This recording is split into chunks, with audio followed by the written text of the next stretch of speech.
अगर आप सोच रहे हो कि एक दिन आपको एक परफेक्ट बिजनेस आइडिया खुद ब खुद दिमाग में आ जाएगा, तो ये सबसे बड़ी गलती है।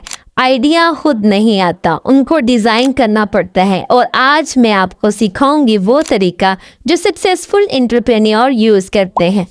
30 days challenge from zero to CEO. Day 2, how to find a profitable business idea. Problem hunt, idea मत सोचो। Successful business is equal to problem solving. हर दिन ऑब्जर्व करो लोगों की स्ट्रगल्स, वही तुम्हारा बिजनेस आइडिया बन सकता है। Passion plus demand is equal to profit.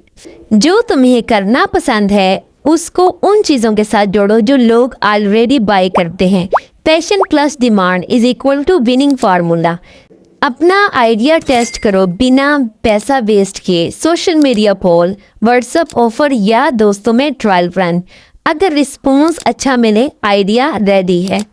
आज एक नोटबुक लो और लिखो तुम्हारा आइडियल कस्टमर की 3 डेली प्रॉब्लम्स। हर प्रॉब्लम का एक सिंपल सोल्यूशन जो एक बिजनेस बन सकता है। ये तुम्हारी बिजनेस जर्नी का सीड स्टेप है। डे 1 में हमने मिलियनर माइंडसेट बिल्ड किया था। डे 2 में तुम अपना बिजनेस आइडिया क्रिएट कर रहे हो और डे 3 में मैं तुम्हें दूंगी एक विनिंग एक्शन प्लान जहां से तुम्हारा बिजनेस प्रैक्टिकली शुरू होगा। फॉलो करो, टास्क कंप्लीट करो और अपना आइडिया कमेंट या नोटबुक में लिख लो, क्योंकि ये 30 days चैलेंज तुम्हारा बिजनेस जीरो से हीरो बना सकता है। सर